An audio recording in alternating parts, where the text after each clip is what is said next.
Welcome to F9 classes 8 class. कैसे हैं आप सब? देखिए बेटा, ये हमारा नेक्स्ट चैप्टर है ज्योग्राफी का। ठीक है, इससे पहले हमने 15 चैप्टर पढ़ा था ज्योग्राफी का, तो उसके अंदर हमने रिसोर्सेज के बारे में पढ़ा था, है ना।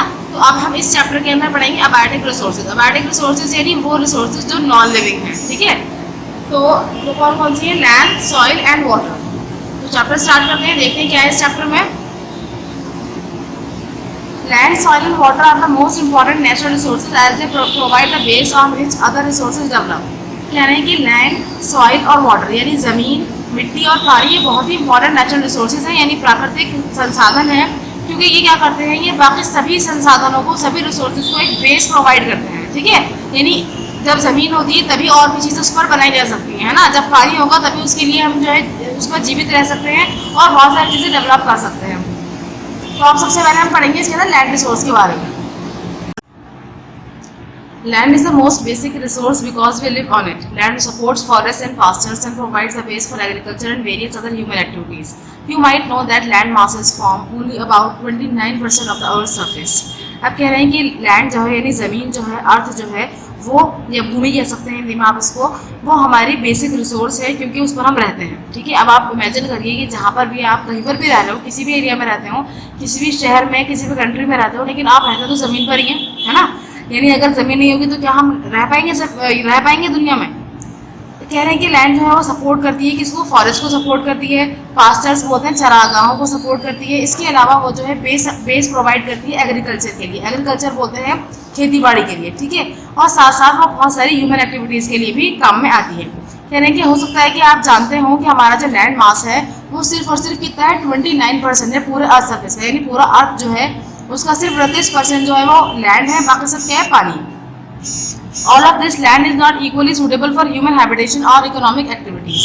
कह रहे हैं कि इसके अलावा कह रहे हैं कि जो ज़मीन, जितनी भी ज़मीन है वो भी सभी के लिए इक्वली सूटेबल नहीं है। यानी ऐसा नहीं है कि सारी ज़मीन पर ही इंसान रह सकते हैं और उस पर इकोनॉमिक एक्टिविटीज़ की जा सकती हैं। Areas having moderate climate, level land and fertile soil are ideal for human habitation. कह रहे हैं कि वो एरियाज जिनका मॉडरेट क्लाइमेट है, मॉडरेट क्लाइमेट का मतलब क्या होता है? यानी जिसमें ईजिली हम रह सकते हैं, जी सकते हैं, ऐसा क्लाइमेट है। लेवल उसका, लेवल लैंड, और यानी उसकी जो ज़मीन है वो बिल्कुल लेवल है, ऊपर नीचे ऊपर खाबर नहीं है। फर्टाइल सॉइल यानी कि वहाँ की जो मिट्टी है वो फर्टाइल है, उपजाऊ है। Are ideal for human habitation. कह रहे हैं कि वो जो है वो क्या है? वो आइडियल है ह्यूमन हैबिटेशन के लिए, यानी इंसानों के रहने के लिए। As a support a variety of economic activities, और साथ साथ वो क्या करती है वो ज़मीन? वो इकोनॉमिक एक्टिविटीज़ को भी सपोर्ट करती है। It is estimated that about 90% of human kind inhabits only about 5% of the world's land। कह रहे हैं कि ये एक अंदाज़ा है कि लगभग 90% ह्यूमन काइंड यानी 90% इंसान जो है वो कहाँ पर रहते हैं? सिर्फ 5% ज़मीन पर रहते हैं पूरी दुनिया की। यानी टोटल अवेलेबल कितनी है? 29%, उसमें से भी सिर्फ कितनी? 5% पर इंसान रहते हैं। ठीक है, depending on the characteristics of the land available for human use and the needs of the people, every country develop its own pattern of land use.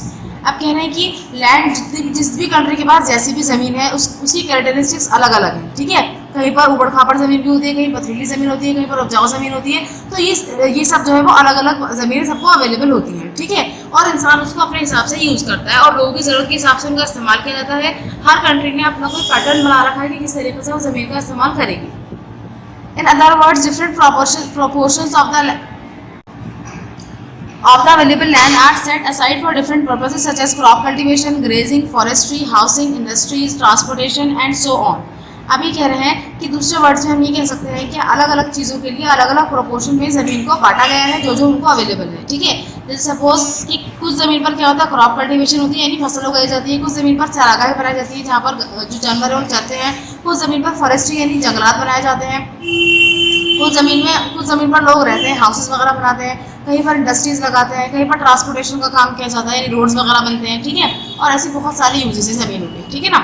For instance, in regions with large population, level land and fertile soil, more land is use for agriculture as a main thrust is on growing crops to meet the food requirement. अभी कह रहे हैं कि अगर हम देखें तो ज़्यादातर जो रीजन्स हैं उनके अंदर क्या है? लार्ज पॉपुलेशन है। लार्ज पॉपुलेशन यानी ज़्यादा लोग वहाँ पर रहते हैं। उनकी जो ज़मीनें हैं वो कैसी? लेवल है, यानी एक साथ ज़मीनें हैं, और वहाँ की जो मिट्टी है कैसी है? वो फर्टाइल है। तो ज़्यादातर जो ज़मीनें हैं वो एग्रीकल्चर के लिए इस्तेमाल की जाती हैं। क्यों? क्योंकि वो जो है उसका मकसद क्या है कि ज़्यादा से ज़्यादा एग्रीकल्चर यानी ग्रोइंग क्रॉप्स, यानी क्रॉप्स वगैरह, फसल वगैरह उगाई जा सके। और फसल क्यों उगाते हैं? ताकि लोगों की जो खाने की ज़रूरियात है वो पूरी की जा सके। How ever the pattern of land use changes over time which changes in the needs of the people. कह रहे हैं कि हालांकि जो लैंड का पैटर्न है उसको इस्तेमाल करने का जो पैटर्न है वो वक्त के हिसाब से बदलता जा रहा है। क्यों? क्योंकि लोगों की ज़रूरियात भी बदलती जा रही हैं। Thus, as the human population is growing, forested lands are being cleared to make room for crop fields, houses, factories, roads, and so on. Again, in heavily populated areas where housing is a prime need, even lands that were earlier used for growing crops are being converted into residential areas. अभी कह रहे हैं कि जो human population है वो धीरे धीरे बढ़ती चली जा रही है, तो जो ज़मीन है यानी फॉरेस्टेड लैंड जो यानी जंगलात की जो ज़मीन है उसको साफ करके वहाँ पर क्या हो रहा है, वहाँ पर खेती बाड़ी की जा रही है, घर बनाए जा रहे हैं या फैक्ट्रीज लगाई जा रही हैं या वहाँ से रास्ते निकाले जा रहे हैं, रोड्स बनाए जा रहे हैं और ऐसे बहुत से काम किए जा रहे हैं। दोबारा अगर हम देखते हैं कि जो हैवीली पॉपुलेटेड एरियाज़ हैं जहाँ पर सबसे ज़्यादा इंपॉर्टेंट क्या चीज़ है कि लोगों के लिए रहने के लिए घर हो, ठीक है। तो कह रहे हैं जो इवन जो पुराने ज़माने में जिन ज़मीनों का इस्तेमाल फसल उगाने के लिए किया जाता था, आजकल उनको भी क्या बना दिया, रेजिडेंशियल एरियाज़ बनाते हैं, यानी यहाँ वहाँ पर भी क्या कर रहे हैं, लोग रहना शुरू कर रहे हैं, यानी लोग अपने लिए घर बना रहे हैं और वहाँ पर अपना मतलब रहन सहन शुरू कर रहे हैं। About 1/10 of the world's land is arable और सूटेबल फॉर ग्रोइंग क्रॉप्स। अभी कह रहे हैं कि लगभग पूरी जितनी भी वर्ल्ड में पूरी ज़मीन है उसका सिर्फ 1/10 यानी 1/10 पार्ट जो है वो क्या है, अरेबल है, यानी ग्रोइंग क्रॉप्स यानी क्रॉप्स को उगाने के लिए suitable. Less than 1/3 is under forest, about 1/4 comprises pastures and the rest is either used for other purposes or is unproductive। कह रहे हैं कि लगभग 1/3 यानी 1/3 से कम जो ज़मीन है वो फॉरेस्ट यानी जंगलात के लिए है, यानी जंगलात हैं उस पर, और लगभग 1/4 जो है वो पास्चर्स है। क्या है पास्चर्स? यानी चरागाह, यानी जहाँ पर जानवर को चराया जाता है, जो चरने वाले जानवर हैं, ठीक है बेटा।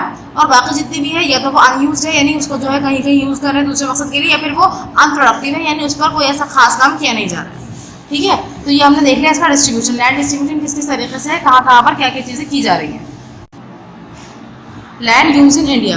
Among the major types of land forms, namely plains, plateaus, and mountains, plains account for about 43% of India's land, plateaus account for about 28%, and hills and mountains make up the remaining 29%.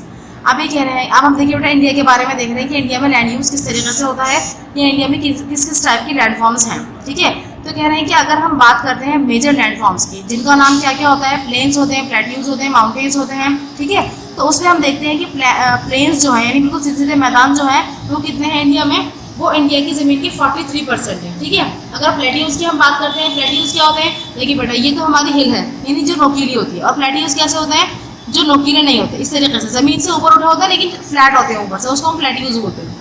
तो कह रहे हैं plateaus जो है वो कितने 28% है पूरे इंडिया की ज़मीन के, और हिल्स और माउंटेन्स कितने हैं, बाकी के बचे हुए 29% है। More than 50% of India land is arable. कह रहे हैं कि इंडिया की जो लैंड है, जो ज़मीन है, वो 50% से ज़्यादा जो है अरेबल है यानी रहने लायक है, उस पर लोग आराम से रह सकते हैं।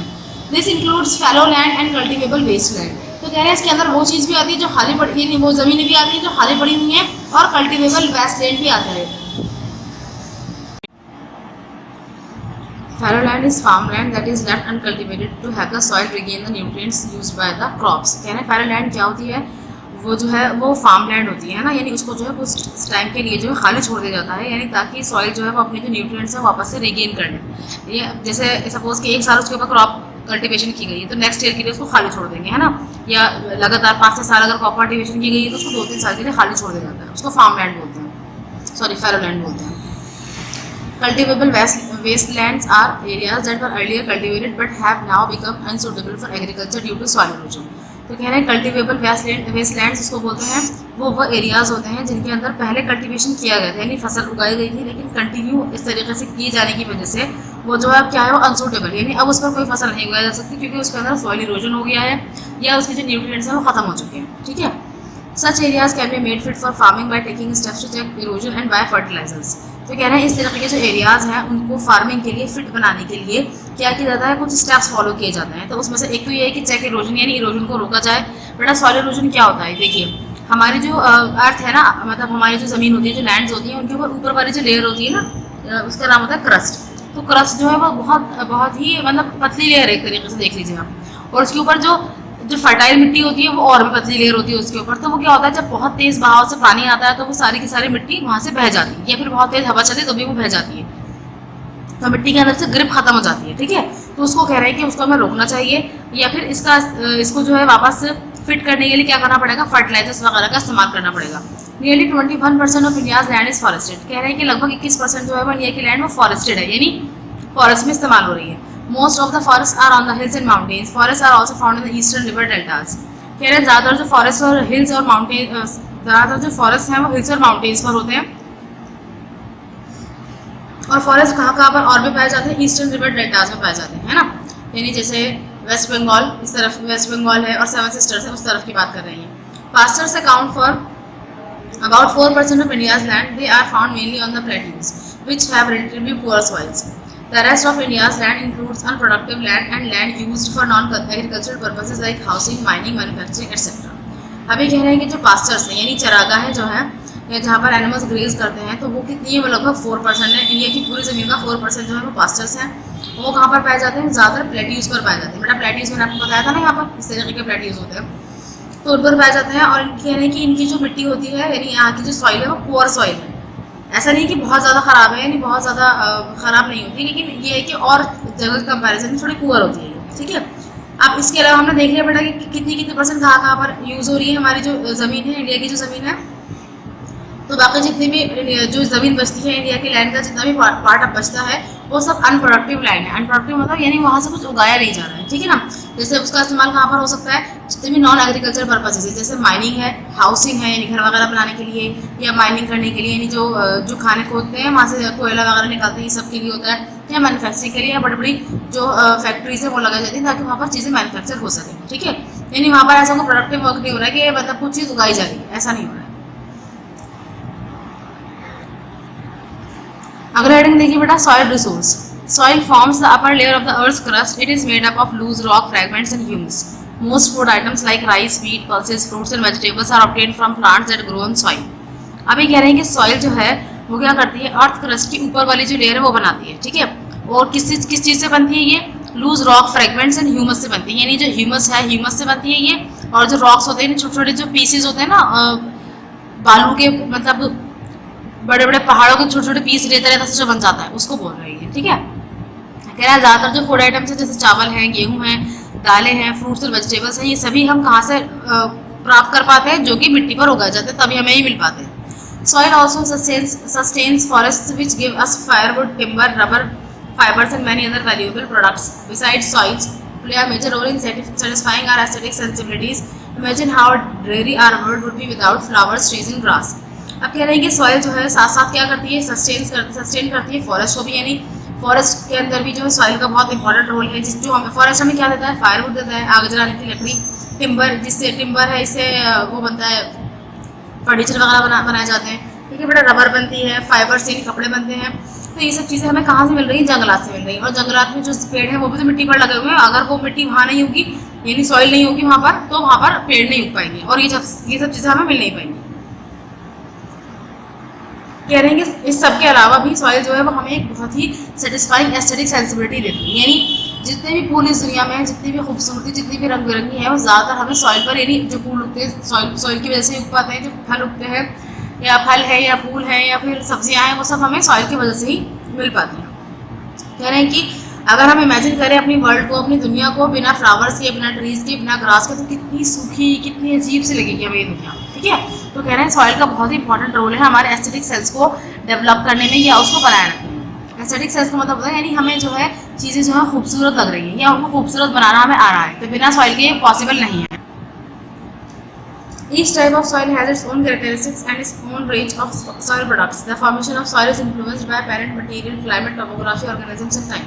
कह रहे हैं हर तरीके की जो मिट्टी है उसकी अपनी अपनी कैरेक्टरिस्टिक्स हैं, खासियतें हैं, और उस अपनी खासियत के हिसाब से ही जो है वो सॉइल प्रोडक्ट्स बनाती है। यानी कुछ चीज़ें ऐसी होती हैं जो मतलब कम न्यूट्रिएंट्स वाली सॉइल में भी उग जाती है, और कुछ चीज़ें ऐसी होती हैं जिनको हाई न्यूट्रिएंट्स चाहिए होते हैं। तो डिपेंड करता है कि सॉइल किस टाइप की है, और सॉइल का जो फॉर्मेशन है, उसका बनने का जो पूरा प्रोसेस है, वो डिपेंड करता है किस चीज़ पर, पेरेंट मटेरियल पर, यानी वो किस कौन सा पत्थर से टूटकर बनी है, या क्लाइमेट यानी वहाँ का मौसम कैसा है, टोपोग्राफी कैसी है, वहाँ के ऑर्गेनिजम्स और टाइम कैसा है, ये सब आप जानते हैं। चलिए आगे देखते हैं। The composition and texture of a soil depends on the parent material or the solid matter from which the soil is formed. Parent material may comprise consolidated rocks. It may also comprise loose materials such as river alluvium, glacial and wind-blown sediment, volcanic ash and organic matter. Usually soils formed from dark-colored rocks are rich in iron compounds, while light-colored rocks produce soils containing fewer iron compounds. Again, granitic rocks usually produce coarse soils with larger grains. while basaltic rocks produce fine soils with smaller grains. But आप ये बता रहे हैं कि जो मिट्टी का जो बनना है उसका जो टेक्सचर है वो डिपेंड करता है उसके पेरेंट मटेरियल पर। पेरेंट मटेरियल का मतलब क्या होता है, यानी जिस चीज़ से वो बनी है, यानी कौन से रॉक से बनी है या कौन से सेडिमेंट से बनी है ना। तो कह रहे हैं कि ये डिपेंड करता है उस चीज़ के ऊपर। कह रहे हैं अगर पेरेंट मटेरियल जो है वो कैसा हो, कंसोलिडेटेड रॉक्स होंगे, या कभी कभी ऐसा होता है कि जो पेरेंट मटेरियल होता है वो लूज मटेरियल होता है, जैसे कि रिवर अलुवियम, यानी जो नदी का जो पानी बहता है तो उसके जरिए जो मिट्टी लेकर आई जाती है ना, यानी मिट्टी जो आती है उसके जरिए, उसको बोल रहे हैं ना रिवर अलुवियम। कह रहे हैं ग्लेशियर और विंड ब्लोन सेडिमेंट्स होते हैं, यानी हवा जब हवा बहुत तेज चलती है तो उससे जुड़कर मिट्टी आती है तो वो क्या होती है, लेयर्स बन जाती हैं ज़मीन पर, है ना। तो उस पर भी डिपेंड करता है ये।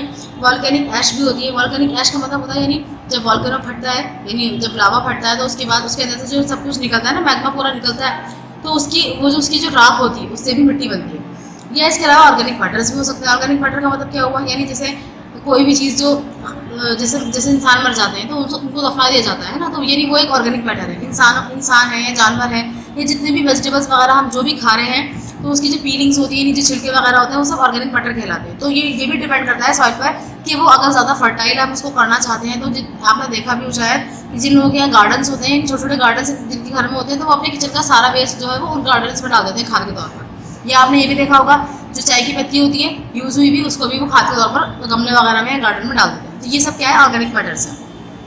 कह रहे हैं कि यूजुअली सॉइल फॉर्म कह रहे हैं कि अक्सर ज़्यादातर जो ये देखा जाता है कि जो सॉइल है वो डार्क कलर के रॉक से बनती है, जो कि आयरन कंपाउंड्स में रिच होता है, यानी इसमें आयरन ज़्यादा होता है। और जो लाइट कलर के जो रॉक्स होते हैं वो जो सॉइल बनाते हैं उनके अंदर आयरन कंपाउंड कम होता है, ठीक है। इसी तरह कह रहे हैं कि ग्रेनाइटिक रॉक्स जो होते हैं उनसे जो मिट्टी बनती है वो कॉर्स होती है। कॉर्स मतलब खुरदुरी मिट्टी होती है, ठीक है। और उसके जो ग्रेन्स यानी उसके दाने होते हैं वो बड़े बड़े होते हैं, यानी मोटी मोटी सी मिट्टी लगती है देखने में। Well basaltic rocks produce fine soil, और बसाल्टिक रॉक्स जो होते हैं वो बिल्कुल बारीक सी मिट्टी बनाते हैं, और उसके जो ग्रेन्स होते हैं यानी दाने होते हैं वो बहुत छोटे छोटे से होते हैं। Climate influences soil formation mainly through the action of temperature, moisture and wind. Moisture and higher temperatures accelerate the chemical reactions involved in soil formation. Thus, thick and well-developed soils are mostly found in the warm, wet, low latitudes. कह रहे हैं कि climate भी depend करता है soil के बनने पर। आपको बताया था मैंने अभी, ठीक है। जैसे सपोज कि कह रहे हैं कि जो भी टेम्परेचर होगा, जो भी मॉइस्चर होगा हवा के अंदर, जैसी भी हवा चल रही होगी उस हिसाब से भी मिट्टी बनेगी। मॉइस्चर अगर ज़्यादा होगा, ठीक है, मॉइस्चर और टेम्परेचर अगर हाई होगा तो उसके अंदर केमिकल रिएक्शन जो होंगी वो भी डिपेंड करेंगी सॉइल फॉर्मेशन के लिए, यानी मिट्टी के बनने के लिए। तो इस तरह हम कह सकते हैं कि मोटी और वेल डेवलप्ड जो सॉइल होती है, मोटी का मतलब यानी थिक लेयर जो होती है, यानी मोटी लेयर जो बनेगी वो कहाँ पर होगी, ज़्यादातर गर्म इलाकों में होगी और वेट लो लेटीट्यूड्स में होगी, यानी वहाँ पर गर्मी भी होगी और बरसात का भी वहाँ पर अच्छा मतलब बरसात भी होगी लेकिन ज़्यादा गर्मी होगी ऐसे एरियाज में, ठीक है ना। The moisture content of soil is influenced by the amounts of precipitation and evaporation. कह रहे हैं कि जो सॉइल के अंदर जो मॉइस्चर कंटेंट है यानी जो नमी है वो डिपेंड करती है कि वहाँ पर प्रेसिपिटेशन और एवापोरेशन किस हिसाब से हो रहा है, यानी जो पानी से जो भाप बन रही है वो, और जो भाप से पानी बन रहा है वो किस तरीके से, क्या प्रोसेस है इसका, कितनी जल्दी बन रहा है या कितनी मात्रा में बन रहा है, ये भी डिपेंड करता है। Wind action in some places helps in soil formation by depositing sediments that may become parent material of soil. Again, in areas of sparse vegetation, wind action may also remove soil. अब ये कह रहे हैं कि जो wind action है यानी जो हवा तेज चलती है या हल्की चलती है, इससे भी बहुत सारी जगहों पर सॉइल फॉर्मेशन होता है। जब हवा तेज चलेगी तो साथ में अपने सेडिमेंट्स लेकर आएगी, यानी बहुत सारे जो मिट्टी की कण है वो अपने साथ लेकर आती है, और वही क्या बनते हैं, वही फिर उस सॉइल के पेरेंट मटेरियल बन जाते हैं, ठीक है। तो इस तरह हम कह सकते हैं कि जो स्पार्स वेजिटेशन वाले एरियाज हैं तो वहाँ पर जो हवा है तेज होती है और वो कई बार मिट्टी को रिमूव भी कर देती है, यानी वो जो मिट्टी है वो अपने साथ उसको उड़ाकर भी ले जाती है।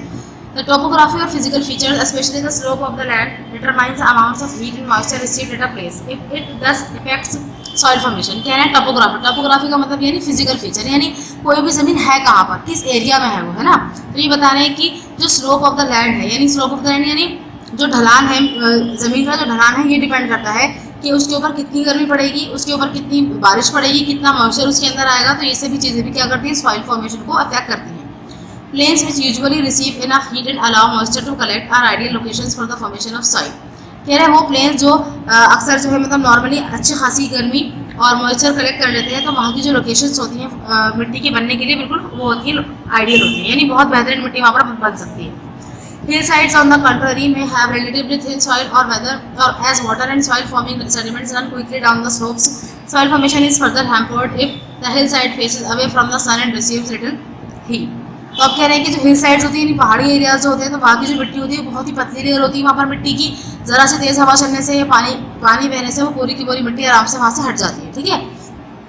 और कह रहे हैं कि अगर उस पहाड़ी पर धूप ना पहुँच रही हो तब तो फिर और ही बुरा हाल होता है उस एरिया का, ठीक है ना। The vegetation that grows on soil and the organisms that live in the soil add organic matter to the soil. कह रहे हैं कि जो भी वेजिटेशन जो मिट्टी पर उगाई जाती है तो ये भी जो है डिपेंड करता है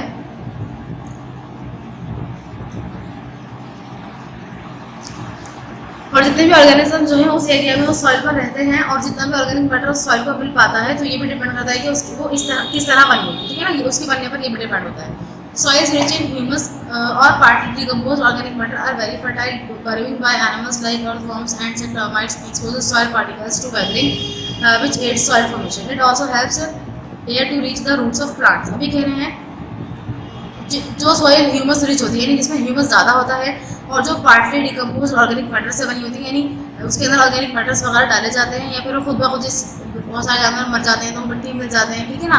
तो वो जो ज़मीन होती है वो बहुत फर्टाइल होती है। जैसे जो जानवर होते हैं वो क्या करते हैं उसके अंदर बरोज बनाते हैं। बरोज बोलते हैं बेटा मतलब जैसे अर्थ फॉर्म होता है ना, अर्थ फॉर्म क्या करता है वो मिट्टी के अंदर घुसता रहता है ना, बरो बना रहता है यानी एक गुफा सी बनाता रहता है खुद को अपने अंदर, है ना।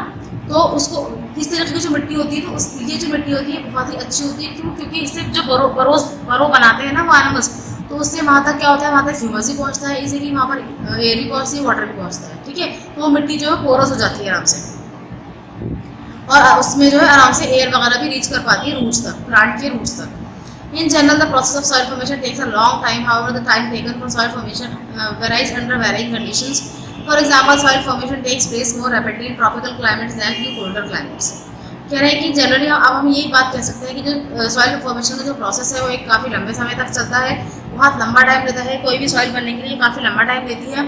हालांकि जो टाइम है सॉइल फॉर्मेशन का वो डिपेंड करता है अलग अलग कंडीशंस पर, ठीक है। हम ये नहीं कह सकते कि इस एरिया में इस तरह बनी तो उस एरिया में भी इस तरह ही बनेगी, ऐसा नहीं है। डिपेंड करता है कि क्लाइमेटिक कंडीशंस कैसी हैं। जैसे एग्जांपल हम ले सकते हैं कि जो ट्रॉपिकल क्लाइमेट्स हैं यानी जो जहाँ पर गर्म देश हैं यानी जो गर्म देश हैं उनमें जो है मिट्टी का जो प्रोसेस है बनने का प्रोसेस वो ज़्यादा जल्दी होता है बनिस्बत उनके जो ठंडे क्लाइमेट जहाँ पर ठंडा क्लाइमेट है यानी वहाँ पर मिट्टी देर से बन पाती है, सॉइल फॉर्मेशन देर से होता है। और जो ट्रॉपिकल क्लाइमेट से वाले कंट्रीज़ हैं उनमें जो सॉइल फॉर्मेशन जल्दी जल्दी होता है, ठीक है। अब देखेंगे हम डिफरेंट टाइप्स ऑफ सॉइल्स। तो बेटा अब distribution of soils. Fertile alluvial soils which are rich in mineral content occur mostly in the valleys of rivers such as the Ganges and Ganga. Fertile soils rich in humus are found in the temperate grasslands of Europe, Asia and America. Mountainous regions usually have thin and poor soils. Hot deserts have dry soils that have very little humus, while in cold deserts the topsoil is permanently frozen, making it unfit for agriculture use. कह रहे alluvial soil जो होती है, जो fertile और alluvial soil जो होती है वो उसके अंदर क्या चीज़ें ज़्यादा होती है, उसमें मिनरल ज़्यादा होता है, ठीक है।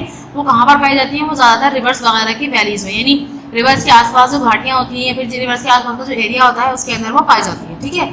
जैसे इन्होंने एग्जाम्पल दे दिया है यांगटीज और गंगा, यहाँ पर ये पाई जाती है। फर्टाइल सॉइल जो होती है जिनके अंदर ह्यूमस ज़्यादा होता है वो ज़्यादा टेम्परेट ग्रासलैंड में पाई जाती हैं, कहाँ की, यूरोप के, एशिया के और अमेरिका के। और माउंटेनियस रीजन्स जो होते हैं यानी माउंटेनियस रीजन यानी जहाँ पर पहाड़ होते हैं ना वहाँ पर बहुत ही थिन लेयर होती है और पुअर सॉइल होती है यानी वहाँ पर पतली सी लेयर होती है सॉइल की, वो भी बहुत पुअर होती है। हॉट डेजर्ट जो होते हैं वहाँ पर बहुत ही ड्राई सॉइल्स होती हैं इसलिए और बहुत ही कम उसके अंदर ह्यूमस होता है, ठीक है ना, यानी इसलिए वो उस पर ज़्यादा खेती बाड़ी नहीं की जा सकती है। और कोल्ड डेजर्ट्स के अंदर क्या होता है, टॉप सॉइल जो होती है ना यानी सबसे ऊपर की परत है जिस पर हम कोई भी चीज़ उगाते हैं तो वो बिल्कुल फ्रोजन होती है यानी जमी हुई होती है, इसलिए वहाँ पर कोई भी एग्रीकल्चर एक्टिविटी नहीं की जा सकती, ठीक है बेटा। अब देखते हैं soil sources, soil resources of India यानी इंडिया में कहाँ पर है, कौन कौन से सॉइल। देखिए कौन कौन सॉइल बताइए इन्होंने, alluvial soil, black soil, red soil, lateritic soil and desert soil, ठीक है। देखिए जरा कहाँ पर है। Alluvial soils are found in the northern plains and in the coastal plains of peninsular India. Such soil is a mixture of sand, clay and silt particles and is the best type of soil for growing crops. कह रहे हैं alluvial soil जो है वो पाई जाती है northern plains में, ठीक है, नॉर्दर्न यानी इंडिया के नॉर्थ में, जैसे हम बात कर सकते हैं इसकी उत्तर प्रदेश में, पंजाब में, इन जगह पर ये पाई जाती है। और कोस्टल प्लेन्स में, पेनिनसुलर इंडिया, कोस्टल प्लेन्स बोलते हैं बेटा यानी जो पानी के पास जो स्टेट्स हैं वहाँ पर, ठीक है। कह रहे हैं कि ये जो सॉइल है ये मिक्सचर होता है किसका, सैंड का, क्ले का और सिल्ट का, और ये बहुत ही बेस्ट टाइप की सॉइल है कोई भी फसल को उगाने के लिए। फिर आती है black soil. Black soil are found mainly in the north western part of the Deccan plateau. कह रहे हैं कि ये कहाँ पर पाई जाती है, ये नॉर्थ वेस्टर्न पार्ट यानी दक्कन के पठार के नॉर्थ वेस्ट में ही पाई जाती है, ठीक है। Locally called Raigar. These soils are derived from volcanic rocks, particularly basalt। कह रहे हैं कि इसको हम लोकल जो लोग हैं वो क्या बोलते हैं, इसको रैगर बोलते हैं, रैगो या रैगर बोलते हैं। और ये कहाँ से निकलती है, कि वॉल्केनिक रॉक से निकलती है, यानी जब वॉल्केनिक जिन रॉक से लावा बाहर आता है ना, उन रॉक्स के ब्रेक होने पर ये बनती है, ठीक है ना। और ज़्यादातर इसमें बसाल्ट वगैरह पाया जाता है। They are clay in character and can retain moisture for a long time. कह रहे हैं कि ये जो है कैरेक्टर इनका कैसा होता है, क्ले होता है, यानी जैसे चिकनी मिट्टी जैसा होता है, ठीक है। और ये अपने अंदर बहुत टाइम तक मॉइस्चर को रिटेन करके रख सकते हैं। They are rich in iron and magnesium compounds. These soils are so good for cotton cultivation that they are also called black cotton soils. कह रहे हैं कि ये जो है ये आयरन और मैग्नीशियम कंपाउंड से मिलकर बनी हुई होती हैं, और ये जो सॉइल्स हैं वो बहुत अच्छी रहती हैं किस चीज़ के लिए, कॉटन कल्टीवेशन के लिए, यानी कॉटन को उगाने के लिए, ठीक है ना। इसलिए इसको हम क्या भी बोल सकते हैं, ब्लैक कॉटन सॉइल्स भी बोल सकते हैं। उसके बाद नेक्स्ट देखिए बेटा, red soils. Red soils are abundant in the eastern and southern parts of peninsular India. Their red color is due to the presence of iron oxides। कह रहे हैं रेड सॉइल्स कहाँ पर पाई जाती हैं, ईस्टर्न और southern part of Indian peninsular. Peninsular India का मतलब यानी हमारा इंडिया है ना, इंडिया के सदर्न और ईस्टर्न पार्ट में ही पाई जाती हैं। इसका जो कलर है वो रेड होता है। इसका रीजन ये है कि इसके अंदर आयरन ऑक्साइड ज़्यादा होते हैं। Red soils are porous and therefore unable to hold much water. कह रहे हैं कि ये पोरस होती है, पोरस यानी खोखली खोखली सी होती है ये, ठीक है। और इसलिए इसके अंदर पानी भी कम ही होल्ड कर पाती है, ये नहीं जल्दी से ही सूख जाती है। They are generally not very fertile but can be enrich by adding fertilizers. कहने की बहुत ज़्यादा फर्टाइल नहीं होती, बहुत उपजाऊ नहीं होती, लेकिन अगर आप इनके अंदर फर्टिलाइजर्स वगैरह डालेंगे तो ये अच्छी तरीके से काम कर सकती हैं। लेटराइटिक सॉइल क्या होती है, lateritic soils appear reddish due to the presence of iron oxides. They lack humus content and are thus not very fertile। Lateritic soils are found mainly in the eastern western Ghats and in the parts of the north eastern India. खैर lateritic soils जो होती हैं वो भी लेटराइटिश colour की होती है देखने में, इसके अंदर भी आयरन ऑक्साइड ज़्यादा होते हैं, इनके अंदर ह्यूमस का कंटेंट बहुत कम होता है, इसलिए बहुत फर्टाइल नहीं होती, ठीक है।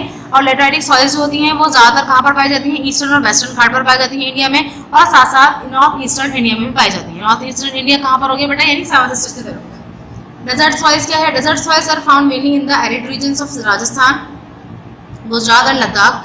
These soils are coarse, sandy and porous and lack humus. They are usually saline, that is that they have a high salt। अब कह रहे हैं कि डेजर्ट सॉइल्स कहाँ पर है, डेजर्ट सॉइल जो है वो डेजर्ट्स में होती है, लेकिन डेजर्ट्स में भी किस तरफ होती है, जहाँ पर लोग रह रहे होते हैं ना, उस तरफ की जो मिट्टी होती है, एरिड रीजन्स की जो मिट्टी होती है, तो कहाँ पर है, ये राजस्थान है, गुजरात है, लद्दाख है ना, वहाँ की मिट्टी है ये। और जो सॉइल होती है कॉर्स होती है, यानी खुरदुरी सी मिट्टी होती है। ये सैंडी यानी जैसे रेत रेत होती है, रेतीली सी होती है, पोरस होती है, मतलब अंदर से खोखली खोखली सी होती है, जैसे ह्यूमस से बहुत कम होता है, ठीक है। और ये ज़्यादातर नेचर में कैसे होती है, सेलाइन होती है। सेलाइन का मतलब क्या होता है, यानी इसके अंदर जो है नमक पाया जाता है।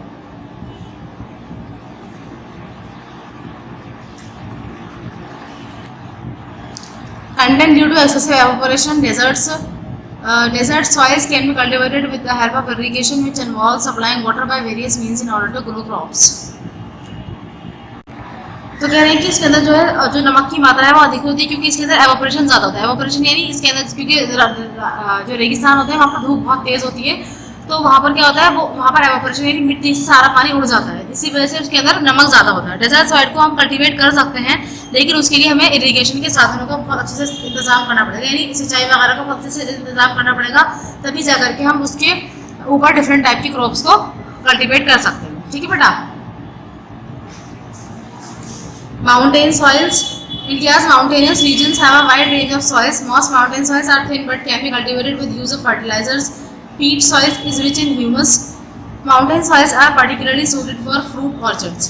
कहने कि इंडिया के जो माउंटेनस रीजन्स हैं उनके यहाँ मतलब सारे माउंटेन्स पर एक सी ही सॉइल नहीं, अलग अलग टाइप की सॉइल्स होती हैं। ज़्यादा जो माउंटेन सॉइल है वो कैसी है, थिन है, यानी पतली लेयर होती है, लेकिन उसको भी फर्टिलाइजर वगैरह डालकर हम इस्तेमाल कर सकते हैं, उस पर भी कुछ चीज़ें उगाई जा सकती हैं। जो पीट सॉइल होती है, यानी माउंटेनस सॉइल के अंदर भी कोई पीट सॉइल होती है, वो ह्यूमस उसके अंदर ज़्यादा होता है। माउंटेन सॉइल जो है वो पार्टिकुलरली यानी काफ़ी हद तक ज़्यादा जो सूट करती है वो किसके लिए सूट करती है, फ्रूट ऑर्चर्ड्स के लिए, यानी फलों के बाग के लिए, ठीक है बेटा। देखिए यहाँ पर इंडिया के मैप के अंदर डिफरेंट डिफरेंट कलर से आपको शो कर रखा है कि कौन सी मिट्टी कहाँ पर ज़्यादा पाई जाती है, इसको आप थॉरली स्टडी कर लीजिएगा। यहाँ पर देखिए इंडेक्स बना हुआ है, इसके अंदर देखिए ग्रीन कलर की जो है वो माउंटेनस सॉइल है। देखिए माउंटेनस सॉइल कहाँ पर है, जम्मू कश्मीर में है ना, जम्मू कश्मीर में है, हिमाचल में है, उत्तराखंड में है, ठीक है। और इसके अलावा यहाँ देखिए ऊपर बिल्कुल जो नॉर्थ ईस्टर्न कंट्रीज है इस तरफ भी ग्रीन सॉइल है, आई मीन ग्रीन कलर है तो इट मीन्स कि माउंटेनस सॉइल है, ठीक है ना। तो इसको आप देख लेगा एक बार, समझ में आ जाएगा आपको अच्छे से कि कौन सी सॉइल कहाँ पर पाई जाती है। नेक्स्ट हेडिंग है बेटा आपकी water resource. Water resource. Water is the most common substance on earth. It covers more than 70% of the earth's surface. Without water there can be no life. Every living thing need water to live. In fact, every living thing consists mostly of water. कह रहे हैं कि पानी जो है वो बहुत ही common substance है अर्थ पर। ये हमारी अर्थ का लगभग 70% है, बल्कि उससे भी ज़्यादा का हिस्सा जो है वो कवर करता है। मैंने आपको बताया था स्टार्टिंग में कि सिर्फ 29% जो है वो लैंड है, बाकी सब क्या है, वाटर है। कह रहे बिना पानी के हम अपनी ज़िंदगी को नहीं जी सकते हैं, इवन इमेजिन भी नहीं कर सकते। और ना सिर्फ हम बल्कि कोई भी लिविंग थिंग जो है पानी के बगैर अपनी ज़िंदगी को नहीं जी सकता है, चाहे वो जानवर हो चाहे वो इंसान। इनफैक्ट कि हर लिविंग थिंग जो है वो उसके अंदर भी बहुत सारा पानी है, यानी इवन उसकी जो पूरी बॉडी है उसके अंदर भी काफ़ी हिस्सा जो है वो पानी का ही उसमें इन्वॉल्व है। Your body is about 2/3 of water.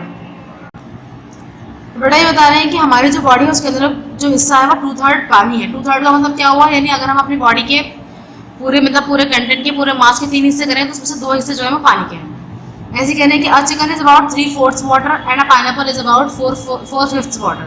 कह रहे हैं कि एक चिकन जो है उसका 3/4 पार्ट जो है वो पानी है, और एक पाइनएप्पल का अगर हम एग्जाम्पल लेते हैं तो उसके अंदर 4/5 पार्ट जो है वो पानी, यानी 4.5। इट मीन्स कि 5 पार्ट्स अगर हम करेंगे उसके तो उसमें से 4 पार्ट जो है वो वाटर है उसके अंदर, ठीक है। Water is both master and slave to people. We use water in our homes for cleaning, cooking, bathing and carrying away wastes. We use water to irrigate dry farmlands so that we can grow more food. कह रहे हैं पानी जो है वो हमारा master भी है और हमारा स्लेव भी है, यानी हमारा गुलाम भी है, ठीक है। कैसे, कह रहे हैं कि हम पानी का इस्तेमाल अपने घरों में करते हैं, किस चीज़ के लिए करते हैं, सफाई करने के लिए करते हैं, खाना बनाने के लिए करते हैं, ठीक है ना, नहाने के लिए करते हैं, और कूड़ा वगैरह साफ करने के लिए भी इसका इस्तेमाल किया जाता है, ठीक है ना। और साथ साथ और इसके अलावा क्या करते हैं हम, इससे जो इरीगेशन करते हैं, यानी जो भी ड्राई फार्मलैंड्स हैं जहाँ पर पानी की कमी है वहाँ पर जो है हम पानी डाल करके वहाँ पर जो खाने की कुछ चीज़ें वो भी हम इससे उगाते हैं, ठीक है बेटा। चलिए आगे देखते हैं। The earth has a tremendous amount of water, but all of it is in oceans. Oceans contain about 97% of all the water on the earth. Ocean water is too salty to be used for drinking, agriculture और industry. कह रहे हैं कि जो हमारी अर्थ है उसका एक ट्रमेंडस अमाउंट जो है वो पानी का, यानी एक बहुत बड़ा अमाउंट जो है वो पानी का है, लेकिन वो सब का सब पानी कहाँ पर है, वो ओशंस में है। ओशन के अंदर सारे पानी, यानी सपोज कि हमने कितना लिया, हमने माना 70% जो है वो वाटर है, उस 70% को अगर हम 100% मानकर चलें तो 97% जो पानी है वो सब कहाँ पर है, वो ओशंस पर, ठीक है, यानी ओशंस में है, यानी बड़े बड़े महासागरों में है। ओशन वाटर जो है वो बहुत ज़्यादा सॉल्टी है, यानी बहुत ही ज़्यादा नमकीन है, इसलिए ना वो पिया जा सकता है, ना उसका हम जो इस्तेमाल है वो एग्रीकल्चर में यानी फसल वगैरह को सिंचाई करने में इस्तेमाल कर सकते हैं, और ना ही किसी इंडस्ट्री में उसका काम किया जा सकता है। But the salt is left behind during evaporation and the precipitation that falls to the earth is fresh water. कह रहे हैं कि लेकिन क्या होता है कि जब एवापोरेशन होता है, यानी जब समुद्र का पानी धूप की गर्मी की वजह से भाप बन के ऊपर उड़ता है, उसके बादल बन जाते हैं, फिर वापस वो प्रेसिपिटेशन के बाद वापस ज़मीन पर आ जाता है, तो वो जो पानी है वो फ्रेश वाटर है, यानी उसको हम पी सकते हैं, उसको हम इस्तेमाल कर सकते हैं। Only about 3% of the water on earth is fresh water and most of it is not available to people. अब ये कह रहे हैं कि जो पूरा, यानी अगर हम देखें 97% जो वाटर है उसके अंदर से सिर्फ 3% पानी जो है वो क्या है, वो सिर्फ और सिर्फ फ्रेश वाटर है, यानी पीने का पानी है, ठीक है बेटा। और ये कह रहे हैं वो भी सब लोगों को अवेलेबल नहीं है। It includes water locked in glaciers and ice caps that is more than 2% of the earth's water. अब ये कह रहे हैं कि जो ये सब पानी है, वो जितना भी पानी है वो सब कहाँ पर लॉक है, वो ग्लेशियर्स में लॉक है। ग्लेशियर्स क्या होते हैं, बड़े बड़े जो बर्फ के पहाड़ होते हैं ना, उसके अंदर वो पानी लॉक हुआ है। और आइस कैप्स में, आइस कैप्स क्या होते हैं, यानी वो भी इसी तरीके के होते हैं, जैसे बड़े बड़े ऊंचे पहाड़ होते हैं तो उनके ऊपर जो बर्फ जमी रहती है ना, उसको बोलते हैं आइस कैप्स। तो ये सब पानी कहाँ पर है, लगभग 2% पानी तो वहीं पर ही जमा हुआ है, यानी सिर्फ हमें कितना पानी मिल पा रहा है, सिर्फ 1% पानी। About half of 1% of the Earth's water is beneath the Earth's surface. Rivers and lakes contain only about 1/50th of 1% of the Earth's water. कह रहे हैं कि 1% का, अब हमारे पास क्या बच रहा है, 1% पानी बच रहा है, यानी 3% फ्रेश पानी है, उसमें से 2% कहाँ पर है, सब कुछ जमा हुआ है ग्लेशियर्स में, ठीक है। उसके बाद बच रहा है 1% पानी। 1% पानी का जो आधे से ज़्यादा पानी है वो कहाँ पर है, वो ज़मीन के नीचे अंडरग्राउंड वाटर है, ठीक है। अब यानी ज़मीन के ऊपर जो नदियों में, जो झीलों में पानी है वो कितना पानी है, यानी टोटल ये है 1/50th। अगर हम इसके यानी 50 पार्ट्स करते हैं उस पानी के जो हमें अवेलेबल है, तो उसका सिर्फ 1% यानी एक हिस्सा जो है ना, वो सिर्फ हमारे पास अवेलेबल है लेक्स वगैरह में। At one time of or another all the water on the earth enters the air or atmosphere as water vapour. This vapour becomes alive giving rain that falls on the earth Yet the atmosphere contains only 0.001% of the Earth's water. अभी कह रहे हैं कि जो एक बार के मतलब एक बार में क्या होता है कि जितना भी पानी है अर्थ का वो सब क्या होता है, एयर बन जाता है, हवा बन जाता है, उसके बाद वो वापस एटमॉस्फेयर में यानी एटमॉस्फेयर बन जाता है। फिर उसके बाद क्या होता है, वो वापस से जब बारिश होती है तो वो एक तरीके से वो अर्थ को दोबारा जिंदगी मिलती है ना, तो वो वापस पानी जो है ज़मीन पर आ जाता है। तो ये कह सकते हैं कि जो हमारा एटमॉस्फेयर है उसके अंदर कितना पानी है, 0.001% पानी, ठीक है ना। The water of the earth moves continuously from the oceans to the air to the land and back to the ocean again. क्या जाता है, ओशन से हवा में जाता है, फिर हवा से वापस ज़मीन पर आता है और ज़मीन से वापस ओशन में चला जाता है। यानी एक तरीके के एक वाटर साइकिल चल रही है जो कि कंटिन्यूअस चलती रहती है और चलती रहती है, ठीक है। The sun's heat evaporates water from the oceans. The water rises as vapor and falls back to the earth as rain, snow or some other form of moisture. Thus, unending circulation of the Earth's water is called the water cycle or hydrological cycle. Because of nature's water cycle, there is as much water on the Earth today as there ever was or ever will be. तो अभी कह रहे हैं कि जो सन है यानी जो सूरज की गर्मी है वो इस पानी को एवोपरेट करती है ओशन से। फिर कह रहे हैं कि जो पानी है वेपर की फॉर्म में ऊपर उठ जाता है और वापस जमीन पर आ जाता है रेन की फॉर्म में, ठीक है ना, चाहे रेन चाहे स्नो या इसके अलावा और भी किसी मॉइस्चर की फॉर्म में वापस जमीन पर आ जाता है। तो ये एक अनएंडिंग सर्कुलेशन है जो हमेशा चलता रहता है, ठीक है ना। तो इसी को हम क्या बोलते हैं, वाटर साइकिल बोलते हैं या हाइड्रोलॉजिकल साइकिल बोलते हैं। कह रहे हैं कि नेचर की वाटर साइकिल की वजह से ही हम ये कह सकते हैं कि हमारी जो अर्थ है उस पर इतना पानी है जितना पानी हमेशा से पहले था और जितना हमेशा रहेगा। इट मीन्स ये कि कभी भी पानी खत्म नहीं होगा, लेकिन मसला ये है कि पीने वाले पानी का मसला है ना। अगर हम नॉर्मली बात करें 97% वाटर तो बहुत सारा पानी है, अगर आप सारी ज़िंदगी बैठकर पानी बहाएं तो भी पानी खत्म ना हो। और इसके अलावा वो पानी क्या हो रहा है, रिसाइकल होकर वापस भी आ रहा है हमारे पास। लेकिन मसला ये है कि हमारे पास पीने के पानी की थोड़ी कमी है, तो उसके लिए हमें क्या करना है, उसके लिए हमें पानी को थोड़ा सा बचा कर चलना है, ठीक है ना। चलिए देखते हैं फ्रेश वाटर के बारे में, पढ़ते हैं क्या है फ्रेश वाटर के बारे में। Out of the 3% fresh water, 2% is in glaciers and ice caps. Most of the remaining 1% fresh water is underground, and the remainder includes the water in lakes, rivers, springs, pools, and ponds. It also includes rain, snow, and vapor in the air. कह रहे हैं कि लगभग 3% जो fresh water है उसमें से 2% पानी जो है वो कहाँ पर है, ग्लेशियर्स और आइस कैप्स में जमा हुआ है, ठीक है। बाकी जो बचता है 1%, उस 1% में से भी ज़्यादातर हिस्सा जो है वो ज़मीन के अंदर है अंडरग्राउंड वाटर के तौर पर। उसके बाद जो भी बच रहा है यानी थोड़ा बहुत जो हिस्सा बच रहा है यानी हमारा 1/50 पार्ट जो बच रहा है हमारे पास, वो कहाँ पर है, लेक्स में, रिवर्स में, स्प्रिंग्स में, पूल्स में और पॉन्ड्स में।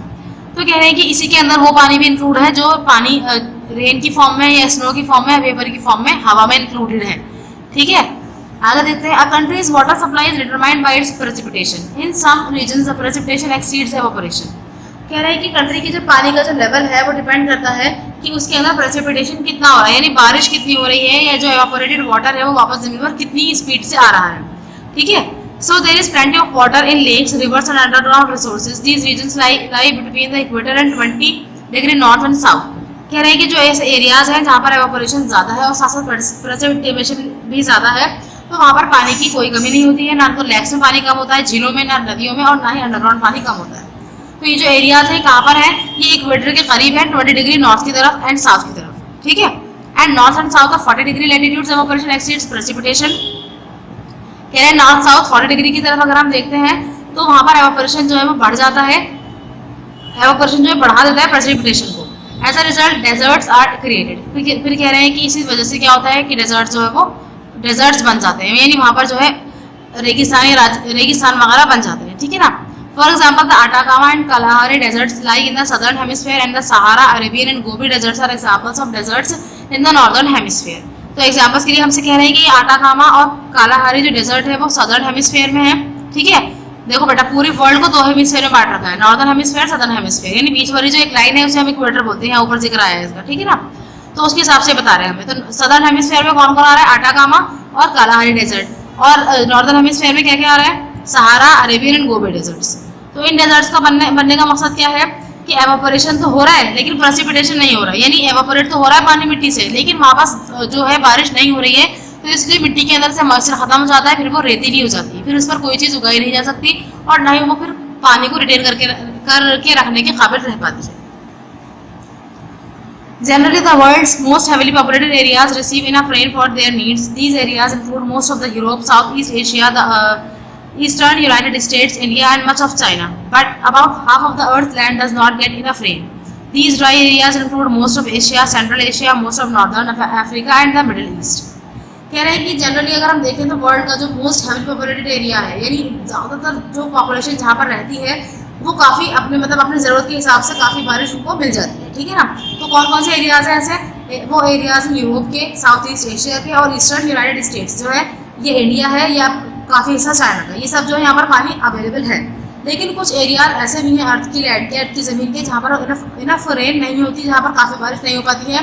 तो वही एरियाज़ क्या कहलाते हैं? वही एरियाज़ ड्राई एरियाज़ कहलाते हैं, जिससे काफ़ी हिस्सा एशिया का भी है, सेंट्रल एशिया का काफ़ी हिस्सा है इसके अंदर, और नॉर्दर्न अफ्रीका और मिडिल ईस्ट भी माना जाता है, ठीक है बेटा। चलिए अब देखते हैं sources of water supply. Sources of water supply. The most common source of getting water is surface water. Rainwater contributes in this way. The amount of water can vary from time to time depending on the amount of rainfall or the land which drains into rivers. कह रहे हैं कि सबसे common source है पानी को हासिल करने का, वो है सरफेस वाटर, यानी ज़मीन के ऊपर का जो पानी है वो।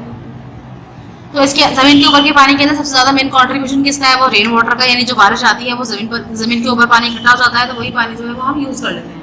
कह रहे हैं कि जो वाटर का जो अमाउंट है वो डिपेंड करता है टाइम टू टाइम, यानी ऐसा नहीं है कि सारे साल हमें पानी पूरा जो है इक्वली अवेलेबल रहेगा।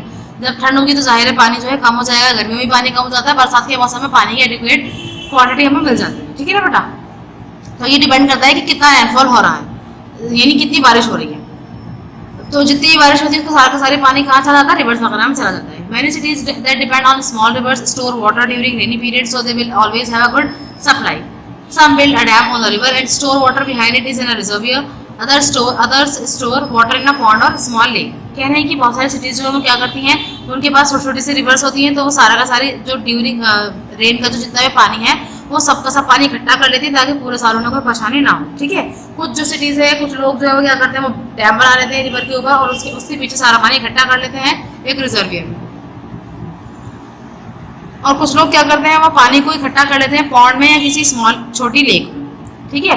Many cities use underground water. This water comes from rain that soaks into the ground. Ground water is obtained by drilling wells. कह रहे हैं बहुत सारी जो सिटीज़ हैं वो क्या करती हैं, वो अंडरग्राउंड वाटर का इस्तेमाल करती हैं, जो कि बारिश से उनके पास पहुंचता है, या फिर वो क्या करते हैं, जो भी पानी ग्राउंड सोख लेता है यानी अपने अंदर ले लेता है, फिर वहाँ पर वो क्या करते हैं, कुएं बना लेते हैं। जब वो कुएं बना लेते हैं तो वो पानी वापस उनको मिल जाता है, ठीक है बेटा। उसके बाद अगला है conservation of abiotic resources, land resource. अब कंजर्वेशन का मतलब क्या होता है बेटा, हमें कि किस तरह हमें बचाना है। अब हमारे पास सब कुछ अवेलेबल है, ठीक है, जितनी भी मात्रा में है, लेकिन है तो सही ना, पर हम क्या करते हैं, हम उसका इस्तेमाल बिल्कुल अंधाधुंध करते हैं, यानी बिल्कुल देखते नहीं है। ब्लाइंडली यूज़ करने की वजह से वो चीज़ें अगर अच्छे तरीके से इस्तेमाल हो भी सकती है ना, तो वो भी ख़राब हो जाती हैं। और हम सोचते नहीं कि सस्टेनेबल डेवलपमेंट का हमें ध्यान रखना चाहिए, यानी जो हमारी जो जनरेशन है, जो हमारे छोटे हैं, तो हमें उनके लिए भी कुछ छोड़ना चाहिए, उनके लिए भी कुछ बचाना चाहिए। हम सब सोचते हैं कि हमें क्या करना है, बस हमारे लिए अवेलेबल है, हम यूज़ करके इसको खत्म कर देते हैं, ठीक है। तो इन्होंने हमें बताया कि कैसे हम लैंड रिसोर्स को हम कैसे कंजर्व करेंगे, कैसे बचाकर रखेंगे। The conservation of land resources refer to the careful use और proper management of these resources so that they may continue to be used. The conservation of land resources is essential to save them from the next generation. Even the survival of human beings depend upon the availability of these resources. कह रहे हैं कि land resources का conservation बहुत ज़्यादा ज़रूरी है, या फिर हम ये कह सकते हैं कि इसको हमें केयरफुली यूज़ करना चाहिए या फिर प्रॉपर मैनेजमेंट करना चाहिए, ताकि जो है वो कंटिन्यू यूज़ की जा सके, यानी वक्ती तौर पर हम इसका इस्तेमाल ना करें, हमेशा के लिए इस्तेमाल करते रहें, तो हमें इसको थोड़ा अक्लमंदी से यूज़ करना पड़ेगा, ठीक है। तो इसका कंजर्वेशन जब हम कर पाएंगे तभी जो है इसको बचा पाएंगे, ताकि दूसरी जनरेशन भी इसका इस्तेमाल कर सके, ठीक है। क्योंकि हम जानते हैं कि किसी भी इंसान के सर्वाइवल के लिए बहुत इंपॉर्टेंट काम है, और सभी जो है बहुत ही इंपॉर्टेंट है ये, और सभी जो है वो इन रिसोर्सेज की अवेलेबिलिटी पर डिपेंड करते हैं। यानी अगर सॉइल नहीं होगी तो क्रॉप प्रोडक्शन कहाँ से होगा, है ना। जब क्रॉप प्रोडक्शन नहीं होगा तो हम खाएंगे क्या। अगर आप सोचेंगे कि हम गोश्त खा लेंगे, या आप ये सोचेंगे कि हम चीज़ खरीद के खा लेंगे, तो वो सब चीज़ें ही इनडायरेक्टली डिपेंड करती हैं सॉइल पर। जैसे कि अगर हम गोश्त की बात करते हैं तो हम किसका गोश्त खाते हैं, गाय भैंस बकरी का गोश्त खाते हैं। वो क्या खाते हैं, वो भी तो सब्जियां वगैरह खाते हैं ना, यानी वो अगर वो कुछ नहीं खा पाएंगे तो फिर हम भी तो उन्हें नहीं खा पाएंगे ना। तो यानी ये सब चीज़ें इंटरडिपेंडेंट है एक दूसरे के ऊपर। The following measures can be adopted to conserve land resources. कह रहे हैं कि लैंड रिसोर्सेज को कंजर्व करने के लिए, बचाने के लिए ये स्टेप्स लिए जाने चाहिए। कौन कौन से स्टेप्स हैं भाई। Degradation rate of land should be checked, यानी जो लैंड है उसका डिग्रेडेशन नहीं होना चाहिए, यानी उसका ह्रास, उसका नुकसान नहीं होना चाहिए। More trees should be grown, ज़्यादा ट्रीज हमें लगाने चाहिए। Land should be reclaimed for the main uses, land को जो है रिक्लेम करना चाहिए मेन यूजेस के, यानी फालतू जो ज़मीन पड़ी है उसका भी इस्तेमाल हमें कहीं ना कहीं करना चाहिए। जो ज़मीन बैरन लैंड है यानी जो बंजर है वहाँ पर हम घर वगैरह बनाएं अपने, लेकिन जो ज़मीन ऐसी है जो कल्टिवेबल हो सकती है तो वहाँ पर कल्टिवेशन ही की जानी चाहिए। Over grazing should be controlled, यानी जो जो चारागाहें बनाई जाती हैं या फिर इसके अलावा जानवरों को छोड़ दिया जाता है चरने के लिए तो उसको भी कंट्रोल करना चाहिए, ज़्यादा से ज़्यादा उसको ऐसा नहीं करना चाहिए। The use of chemical pesticides और फर्टिलाइजर शुड बी रेगुलेटेड, यानी जो केमिकल का यूज़ हम करते हैं फसलों को उगाने के लिए उसका भी यूज़ कम से कम कर देना चाहिए या फिर इस तरह करें कि नुकसान नहीं होना चाहिए मिट्टी को। Use of bio fertilizers should be encourage. इसके अलावा जो बायो फर्टिलाइजर्स है, बायो फर्टिलाइजर्स यानी जिसको हम मैन्योर्स बोल सकते हैं बेटा, तो उसका इस्तेमाल हम बढ़ा सकते हैं। जैसे मैंने आपको बताया था कि जैसे सूखे पत्ते पेड़ से झड़े हैं तो उन सबको हमने क्या करा, कोई गड्ढा बना करके खेत के अंदर ही या जमीन के अंदर उसको वहीं दबा दिया, तो उससे क्या होगा, वो जगह वो मिट्टी जो है फर्टाइल होना शुरू हो जाएगी। ठीक है, जो भी हमारे किचन का वेस्ट है वो हम मिट्टी के अंदर डाल सकते हैं। इसके अलावा जो ह्यूमन वेस्ट है वो भी मिट्टी के अंदर हम डाल सकते हैं, या कोई जैसे जानवर वगैरह मर जाते हैं तो उनको भी दफना दिया जाता है ताकि वो भी मिट्टी मिल जाए और मिट्टी जो है वो क्या हो जाए, फर्टाइल वगैरह हो जाए। ठीक है, तो इसी को हम बायो फर्टिलाइजर्स भी बोल सकते हैं बेटा। ठीक है ना, चलिए अब अगली हेडिंग है आपकी soil. The preservation, protection and efficient utilization of soil resources is known as a soil conservation. It is also useful for efficient management of land, particularly for the development of rural areas in India. कह रहे हैं कि land का preservation, उसका बचाव और उसका efficient utilisation, यानी हमने उसको बचा तो लिया लेकिन अगर हम उसको एफिशिएंटली यूज़ नहीं कर रहे तो भी उसका नुकसान ही हो रहा है। तो ये सब जो है वो क्या कहलाता है, वही सॉइल कंजर्वेशन कहलाता है। यानी हमने क्या करा, उसको प्रिजर्व करके रखा, बचा कर रखा, प्रोटेक्ट किया, उसको सुरक्षित रखा, उसको हमने उसका एफिशिएंटली यूज़ भी किया, यानी ताकि उससे हमें फ़ायदा भी हो लेकिन उसको बचा कर भी रखें हम। ठीक है ना, तो उसी को हम सॉइल कंजर्वेशन बोलते हैं। तो कह रहे हैं कि ये जो है बहुत ही एफिशिएंट मैनेजमेंट है, ज़रूरी है कहाँ के लिए, ज़्यादातर रूरल एरियाज़ के डेवलपमेंट के लिए। क्योंकि देखिए शहरों में तो ऐसा होता नहीं कि भाई हम खेती बाड़ी कर रहे हैं, तो ये ज़्यादातर कहाँ पर होता है, गाँव में होता है, यानी रूरल एरियाज़ में होता है, वो भी खासकर इंडिया की अगर हम बात करते हैं। तो इंडिया के जो रूरल एरियाज़ हैं वहाँ पर हमें ये काम करना पड़ेगा कि हम सॉइल को प्रिजर्व भी करें, प्रोटेक्ट भी करें और एफिशिएंटली यूज़ भी करें। Soil conservation is a praiseworthy effort made by man to prevent soil erosion in order to retain the soil fertility. It may not be possible to stop soil erosion entirely, but much can be done to reduce the rate of soil erosion. कह रहे हैं soil conservation यानी मिट्टी का जो बचाव है वो एक बहुत ही काबिल दाद काम किया है इंसानों ने। ठीक है ना, यानी बहुत ही ज़्यादा प्रेजवर्दी यानी बहुत तारीफ के काबिल काम किया है इंसानों ने कि वो उन्होंने उसको क्या करा, सॉइल को इरोजन से बचाया है। ठीक है, ताकि सॉइल जो है इरोजन ना हो, यानी मिट्टी जो है बह ना जाए सारी, ताकि वो मिट्टी जो है अपनी जगह पर बनी रहे और उसके अंदर फर्टिलिटी बढ़ती रहे। ठीक है, ये हो सकता है कि बड़ा मुश्किल काम हो लेकिन मुश्किल ज़रूर है पर नामुमकिन नहीं है। हम सॉइल इरोजन को रोक सकते हैं, पूरा नहीं रोक सकते तो थोड़ा बहुत ज़रूर रोक सकते हैं। ठीक है ना, let us discuss some methods of soil conservation. Afforestation. Under this method, rows of trees are planted at short distances in the farms to provide shelter bed. It is mainly used in coastal areas and dry regions. अभी कह रहे हैं कि कुछ methods हैं soil conservation के, किसके through हम सॉइल कंजर्व कर सकते हैं, सॉइल को बचा सकते हैं। तो सबसे पहले उन्होंने हमें क्या बताया है, अफॉरेस्टेशन। अफॉरेस्टेशन का मतलब क्या होता है, हमें इस मेथड के अंदर जो ट्रीज हैं उनकी बहुत सारी रोज यानी बहुत सारी कतारें लगानी पड़ती हैं थोड़ा थोड़ा डिस्टेंस के बाद। ठीक है, तो उससे एक शेल्टर बेल्ट बन जाता है, और शेल्टर बेल्ट बनने से क्या होता है कि ये ज़्यादा इस्तेमाल कहाँ पर होता है, कोस्टल और ड्राई रीजन्स में, यानी जहाँ पर यानी जो समुद्र के पास एरियाज होते हैं वहाँ पर होता है, या फिर बहुत ड्राई रीजन्स जो होते हैं वहाँ पर इसका इस्तेमाल किया जाता है। तो रीज़न इसका यही है कि जब शेल्टर बेल्ट्स बने हुए होंगे तो जब बहुत तेज़ हवा आएगी या बहुत तेज़ पानी आएगा तो सारी जो उपजाऊ मिट्टी है वो बहेगी नहीं, वो पेड़ जो है वो उसको जकड़े रखेंगे। ठीक है बेटा, चलिए अगला जो तरीका है वो क्या है, mulching. In this method, organic matter such as straw, grass, etc. are used to cover the bare ground between rows of plants. It helps soil to retain moisture. आप कह रहे हैं कि मल्चिंग का एक तरीका है, इसके अंदर क्या होता है, इसके अंदर जो ऑर्गेनिक मैटर है, जैसे मैंने आपको बताया था अभी कि क्या है, जो भी सूखी घास वगैरह है, जो ये सूखे पत्ते वगैरह है, ये जितना भी किचन वेस्ट है वो सब क्या करते हैं, जहाँ जहाँ पर उन्होंने पेड़ लगाए हैं उसके बीच में जो उन्होंने जगह छोड़ी है ना वहाँ पर उससे ढक देते हैं उस ज़मीन को। ठीक है, तो ज़मीन को ढकने से क्या होता है, तो वो ज़मीन में मिल जाते हैं, और दूसरा वो ज़मीन जो है वहाँ से जो मिट्टी है वो उड़कर कहीं नहीं जाती है। ठीक है, और मिट्टी के अंदर वापस से उसका जो मॉइस्चर है वो रिगेन हो जाता है, यानी वापस से वो अपने मॉइस्चर को ले लेती है। ठीक है ना, उसी को उन्होंने कहा है। To control overgrazing must be checked properly. Fodder should be raised as a crop because of the free movement of animals loosen soil particles. कह रहे हैं कि ओवरग्रेजिंग को कंट्रोल किया जाना चाहिए, यानी जो जानवरों को खेतों में छोड़ दिया जाता है इसको कंट्रोल किया जाना चाहिए। बाकायदा जो उनका चारा है वो उगाना चाहिए क्रॉप के तरीके से। ठीक है, क्योंकि जब जानवर मिट्टी पर चलते हैं तो उससे क्या होता है, देखो जब जानवर चलेंगे तो उन्हें ऐसा नहीं कि उन्हें बहुत तमीज़ चलने का पता है कैसे चलना है, वो तो भागते हुए चलेंगे, और जानवर हल्की मुल्की भी नहीं होते हैं। गाय भैंस का अगर हम एग्जाम्पल लें और बहुत सारे जानवर जब एक साथ चलते हैं तो मिट्टी जो है वो क्या होती है, वो दब जाती है, कभी कभी क्या होती है वो हल्की हो जाती है। तो हल्की होने से क्या होता है, जब भी हवा चलेगी वो फौरन इजीली उड़ जाएगी, पानी से भी बह जाएगी। तो ओवर ग्रेजिंग को हमें रोकना चाहिए और क्रॉप के तौर पर जो है उनका जो चारा है वो उगाया जाए ताकि इजीली उनको अवेलेबल हो सके, बजाय इसके कि जो बचा कुचा है वो खाए, वो बाकायदा उनके लिए उगाया जाना चाहिए। फिर उसके बाद आया contour barriers. This method is mainly used in the hilly areas, grass, stone, soil bag etcetera are used to build contour barriers. बेटा हिली एरियाज यानी पहाड़ी जो एरियाज होते हैं तो उसके ऊपर क्या होता है, उसके ऊपर ना एक तरीके से मतलब एक ढलान बनी हुई होती है, तो इस पर जो मिट्टी होती है वो ज़रा से भी हवा से नीचे बह जाएगी, ज़रा से भी बारिश के आने से बह जाएगी। और हिली एरियाज में बारिश भी काफ़ी सारी होती है, मतलब बहुत बारिश होती है। तो इसलिए क्या करते हैं, ये हिली एरियाज में ग्रास से या स्टोन से या सॉइल बैग से ना उस मिट्टी का रास्ता रोके रखते हैं, ताकि अगर मिट्टी पानी भी बहे, पानी भी आए या हवा भी तेज चले तो मिट्टी बहे ना, मिट्टी जो है वहीं पर रुक जाए। ठीक है, उसी को उन्होंने कॉन्टोर बैरियर्स बोला है। Rotation of crops. In this method different types of crops are grown in alternate ways. This is because different crops need different elements from the soil. कह रहे हैं कि क्रॉप को रोटेट करके हमें इस्तेमाल किया जाना चाहिए। यानी देखिए, जैसे सपोज कि एक साल हमने क्या करा, एक साल हमने जमीन पर गेहूं उगाए, है ना, तो गेहूं जो होते हैं वो हाई न्यूट्रिएंट्स उनको चाहिए होते हैं उगने के लिए।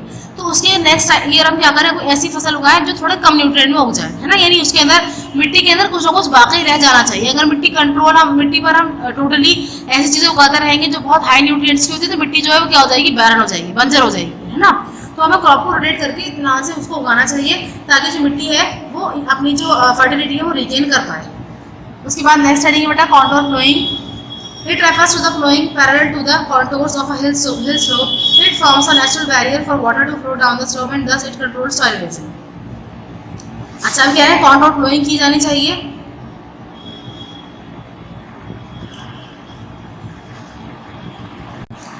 थोड़ा उन्होंने भी ऊपर बताया था कॉन्टोर बैरियर जैसे उन्होंने बनाया, तो कॉन्टोर बैरियर के हिसाब से इनको जो है कह रहे हैं कॉन्टोर फ्लोइंग की जानी चाहिए। यानी जैसे सपोज कि हमने एक जगह पर कॉन्टोर बना दिया तो उसके बाद हमें थोड़ा सा एरिया देकर दूसरी जगह पर बनाना है कि अगर मिट्टी बहकर नीचे भी आए तो वो दूसरे वाले पार्ट में पहुंच जाए, यानी नुकसान ना हो, वो यूज़ की कर ली जाए किसी न किसी तरीके से। उसके बाद अगली हेडिंग बेटा आपकी terrace farming. This method of soil conservation is mainly used on the steep slopes. In this method broad flat terraces are made on the steep slopes to cultivate different crops. These terraces control surface runoff and soil erosion. मैं terrace farming को इन्होंने बोला है, जिसे आप जैसे यहाँ पर देख रहे हैं ना, ये है टेरेस फार्मिंग। इसी पिक्चर में देखिए जिसे जीने बना हुआ है इसके अंदर, है ना। तो इससे क्या होता है, इससे क्या होगा, जब भी बारिश वगैरह आएगी तो पानी खुद ब खुद नीचे पहुँच जाएगा। ठीक है, और साथ साथ जो अगर मिट्टी भी बहेगी तो वो नीचे जाएगी, मतलब रुकते जाएगी। ऐसा नहीं है कि सारी बह जाएगी एक साथ, है ना, तो रुकते पहुंचेगी तो नीचे जाते तक बहुत ही कम इरोजन हो पाएगा, यानी इरोजन को काफ़ी हद तक हम कंट्रोल कर सकते हैं। तो इसको उन्होंने क्या बोला, टेरेस फार्मिंग। ये भी ज़्यादा हिली एरियाज में की जाती है। उसके बाद है construction of dams. Dams are constructed to slow down the flow of running water. Dams का कंस्ट्रक्शन किया जाता है ताकि जो है जो रनिंग वाटर है उसको हम स्लो डाउन कर सकें, यानी एकदम से पानी सारा बहना जाए, कुछ हम स्टोर भी कर पाएँ अपने पास, और साथ साथ जब भी हम सिंचाई की ज़रूरत हो तो हम अपने हिसाब से सिंचाई कर पाएँ, है ना। यानी एक साथ पानी बहकर आएगा तो नुकसान हो जाएगा, जो क्रॉप है वो भी ख़राब हो जाती है पूरी। तो हम अपने हिसाब से थोड़ा करके क्रॉप को पानी दे सकें। Intercropping. In this method, different crops are grown in alternate rows and are sown at different times to protect the soil from rain wash. अच्छा, इंटरक्रॉपिंग का मतलब क्या होता है, जैसे इन्होंने ना जैसे 2 रोज बनाई है ना, एक ही फसल जो है 2 अलग रोज में उगाई जा रही है, तो बीच वाली जो जगह खाली है वहाँ पर भी कोई और से छोटी मतलब हल्की फुल्की कोई चीज़ उगा देते हैं। तो उससे क्या होता है, उससे जो सॉइल इरोजन है वो खत्म हो जाता है बिल्कुल, क्योंकि सारी जो मिट्टी है वो जगड़ी भी होती है सारे पौधों के बीच में, है ना। तो वो फिर बारिश भी तेज अगर हो जाए या फिर बहुत ज़्यादा पानी भी अगर आ जाए, बहुत तेज हवा भी चल जाए तो वो बहती नहीं है मिट्टी, उससे हम सॉइल इरोजन को रोक सकते हैं। तो बेटा ये कुछ तरीके थे हमने पढ़े जो afforestation, mulching to control overgrazing, contour barriers, rotation of crops, contour ploughing, terrace farming, construction of dams and intercropping. ठीक है, इन सब जरियों से हम क्या कर सकते हैं, सॉइल को कंजर्व कर सकते हैं, सॉइल को बचा सकते हैं। Water resource. The term conservation refers to the efficient utilization besides production, resource improvement and preservation. अब कह रहे हैं कंजर्वेशन का जो मतलब है वो हमने क्या बताया था कि चीज़ों का एफिशिएंटली यूज़ भी करना है, प्रोटेक्ट तो करना ही करना है, साथ साथ उनकी रिसोर्स को इम्प्रूव भी करना है, उनको प्रिजर्व भी करना है, साथ साथ एफिशिएंटली यूज़ भी करना है। यानी अभी जो हमने पढ़ा सॉइल कंजर्वेशन पढ़ा, अब हम पढ़ेंगे water conservation. Water conservation focuses on several issues like improvement of vegetation cover, to improve underground water resources, rain water harvesting both for storage and saving wasteful surface run off. अभी कह रहे हैं कि water conservation का जो focus है वो किस चीज़ पर होता है, बहुत सारे सेवरल इशूज़ हैं इसके, तो इसमें से एक ये है कि इम्प्रूवमेंट ऑफ वेजिटेशन, वेजिटेशन को इम्प्रूव किया जाना चाहिए, ठीक है। और इसके लिए हमें क्या करना पड़ेगा, जो अंडरग्राउंड वाटर रिसोर्सेज है उसका हमें ध्यान रखना पड़ेगा, ठीक है। जो रेन वाटर हार्वेस्टिंग है, यानी जो बारिश का पानी है उसको हमें इकट्ठा करके रखना पड़ेगा ताकि हम उसको एफिशिएंटली यूज़ कर सकें, ठीक है। और जो भी वेस्टफुल सरफेस रन ऑफ है, यानी जो भी पानी बह जाता है ना, उस पानी को बहने से रोकना पड़ेगा, हमें उसको स्टोर करना पड़ेगा ताकि हम फ्यूचर में उसका इस्तेमाल कर सकें। तो कुछ स्टेप्स हैं इसके लिए। क्या स्टेप्स हैं? Grow different types of natural vegetation to slow down the surface run off, in this way underground water storage can be improve.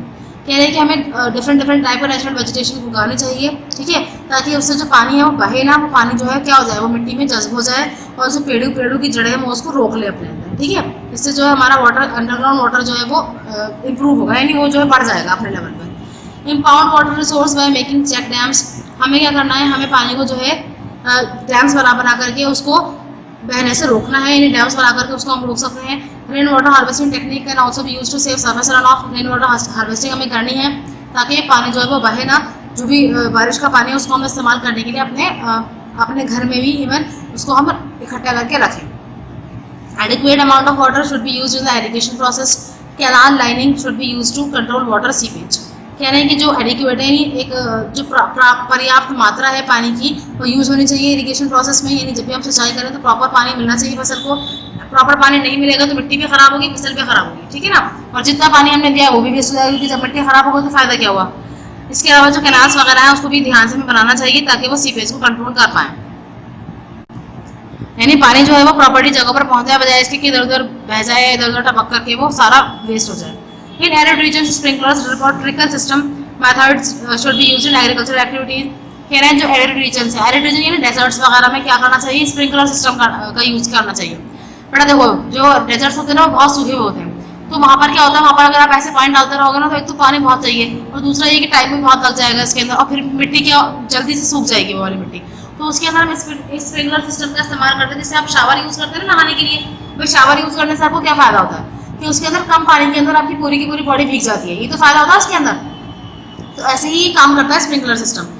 Sprinkler system आपने देखा भी होगा, पार्क्स में लगा हुआ होता है, छोटा सा एक वहाँ पर लगा होता है, एक छोटा सा शावर लगा होता है ज़मीन के अंदर, और वो जब चलता है तो घूमता रहता है, सब तरफ पानी पहुँचता रहता है, ठीक है ना।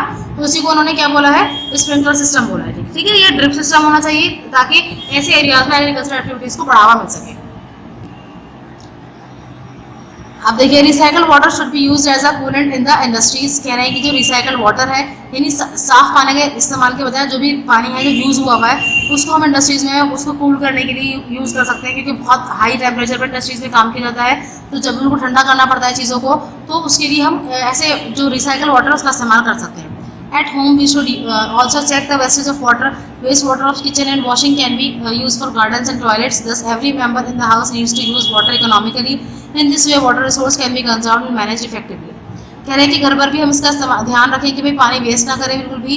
पानी का जो वेस्टेज है, जैसे किचन का जो वेस्ट वाटर है, या इसके अलावा जो कपड़े वगैरह आप धो रहे हैं, बर्तन धो रहे हैं, जो भी इसका वेस्ट वाटर है उसका आप इस्तेमाल गार्डन में, टॉयलेट वगैरह धोने में, उसके अंदर डालने में इसका इस्तेमाल कर सकते हैं।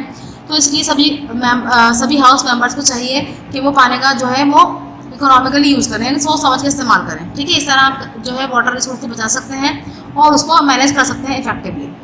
तो यहाँ पर देखिए बेटा, स्प्रिंकलर में आपको बता रहे थे, देखिए ये स्प्रिंकलर सिस्टम, यहाँ पर छोटा सा एक शावर लगा हुआ है और सब तरफ ही पानी ऐसे फैल रहा है, तो इसमें क्या हो रहा है, थोड़े से पानी के अंदर बहुत बड़े एरिया में पानी पहुँच जाएगा, ठीक है। तो इसको बोल रहे हैं वो लगाने के लिए। यहाँ पर ये डैम्स हैं, ये कैनाल उन्होंने दिखा रखा है। ये चैप्टर बेटा कंप्लीट हो गया है आपका। मेरा ख्याल है कि आपको समझ में आया होगा, ध्यान से इसकी रीडिंग करिएगा तो और से समझ पाएंगे आप इसको। अब हम देखते हैं कि इसमें क्या प्रैक्टिस वर्क है। देखिए बेटा, ये आपका प्रैक्टिस वर्क है। प्रैक्टिस वर्क में सबसे पहले आप क्वेश्चन नंबर 1 देखते हैं। तो फर्स्ट क्वेश्चन है आपका, व्हाट इज अरेबल लैंड, है ना। इसका आंसर देखने के लिए आ जाइए पेज 117 पर, 117 पर आ जाइए। ये देखिए यहाँ पर लिखा हुआ है अरेबल, ग्लॉसरी में आइए अरेबल। तो यहाँ पर इसको इस तरह लिखेंगे, अरेबल लैंड, यहाँ इस लगा लीजिएगा एरो बनाकर, है ना। लेकिन कॉपी में आप प्रॉपरली लिखिएगा, arable land is fit for ploughing और टिलिंग। ये हो गया ए का फर्स्ट आंसर। उसके बाद नेक्स्ट देखिए, अगला क्वेश्चन है आपका, name the soil which are rich in iron and magnesium, ठीक है। तो इसका आंसर आप किस तरह लिखेंगे, इसका आंसर देखेंगे ब्लैक सॉइल्स। ठीक है, black soils are rich in iron and magnesium. बस इसका आंसर तो छोटा सा ये 2 वर्ड का ही है। ठीक है, और बाकी आपको क्वेश्चन से लिखना है। थर्ड क्वेश्चन देखिए, name the soil which can be cultivated with the help of irrigation. तो इसका आंसर आप लिखेंगे desert soils can be cultivated with the help of irrigation. ठीक है बेटा, उसके बाद फोर्थ देखिए, which methods should be used in agricultural activities. Agricultural activities में कौन से मेथड्स यूज करने चाहिए हमें? तो उसके अंदर यहाँ पर देखिए afforestation, mulching, terrace farming etcetera, कई सारे हैं, हमने कल पढ़े थे बेटा, ये है ना। Afforestation, mulching, terrace farming etcetera are the methods which should be used in agricultural activities. किस तरह लिखेंगे, एक बार दोबारा सुन लीजिए। Afforestation, mulching, terrace farming etcetera are the methods which should be used in agricultural activities. ठीक है बेटा, चलिए आगे देखते हैं। क्वेश्चन बी आप कट कर दीजिए। उसके बाद क्वेश्चन ए पर आ जाइए। वॉल्केनिक रॉक्स यूजुअली प्रोड्यूस, ज़्यादातर जो वॉल्केनिक रॉक्स हैं वो क्या प्रोड्यूस करते हैं? Coarse soils, fine soils, black soils, none of these. तो बेटा ब्लैक सॉइल्स पर आप टिक कर लीजिए। उसके बाद सेकंड क्वेश्चन देखिए, soil formation usually takes place rapidly in. कह रहे हैं सॉइल फॉर्मेशन कौन से एरियाज में जल्दी जल्दी होता है, यानी रैपिडली होता है, तेजी से होता है? ट्रॉपिकल क्लाइमेट्स में होता है बेटा। ठीक है ना, बताया था मैंने आपको। उसके बाद थर्ड है, the term arable land means. Arable land का मतलब क्या होता है? Cultivable land. अभी हमने देखी थी इसकी डेफिनेशन। उसके बाद फोर्थ है, which of the following part of the earth is covered by water. कह रहे हैं कितना पार्ट जो है अर्थ का वो पानी से कवर्ड है? तो बेटा वो है 3/4। ठीक है, यानी 70% जो है।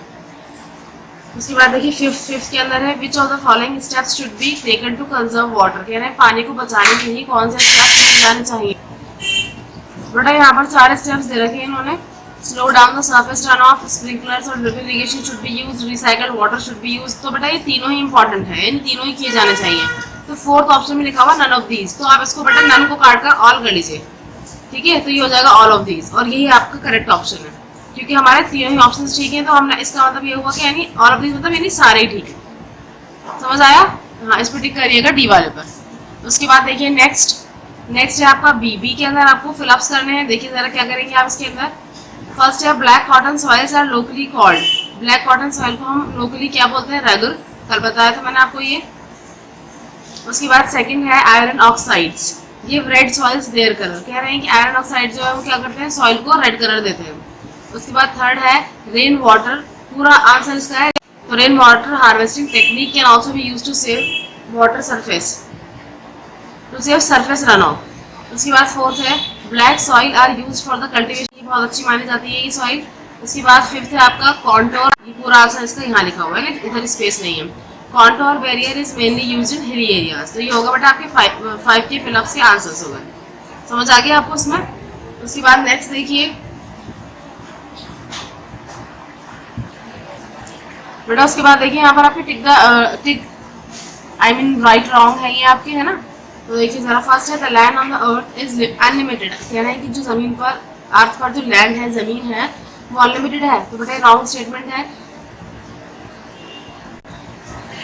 उसके बाद नेक्स्ट आता है, the process of soil formation is very fast. कह रहे हैं कि सॉइल फॉर्मेशन का जो प्रोसेस है वो बहुत फास्ट है, नहीं बहुत स्लो है वो, क्योंकि कई साल लग जाते हैं बनने में। तो ये भी फॉल्स हो गया आपका, यानी रॉन्ग हो गया। उसके बाद है अबाउट 1/10 लिखा हुआ है बेटा, इसको कट करके यहाँ पर 10th कर लीजिए। About 1/10 of the world's land is arable, तो ये हो गया आपका राइट। ठीक है, इसे 10th कर लीजिएगा। फोर्थ है, soil forms upper layer of the earth crust. कह रहे हैं सॉइल जो है वो अपर लेयर बनाती है अर्थ क्रस्ट की, तो यस इट इज राइट, तो इसको टिक कर लीजिए। उसके बाद यहाँ पर आता है फिफ्थ में है, alluvial soils are found in the northern plains and in the coastal plains of peninsular India. तो ये भी ठीक है, करेक्ट है ये स्टेटमेंट, क्योंकि अलुवियल सॉइल जो है वो नॉर्दर्न प्लेन्स और कोस्टल प्लेन्स में पाई जाती है। तो ये आपका करेक्ट है। ठीक है बेटा। उसके बाद आता है डी पर आपको क्या करना है, यहाँ पर क्वेश्चंस आपको दे रखे हैं और क्वेश्चंस के आंसर्स आपको लिखने हैं। ठीक है ना। तो फर्स्ट क्वेश्चन है आपका, what is arable land, how much of India's land is arable. तो इसके आंसर के लिए आ जाइए पेज 117 पर।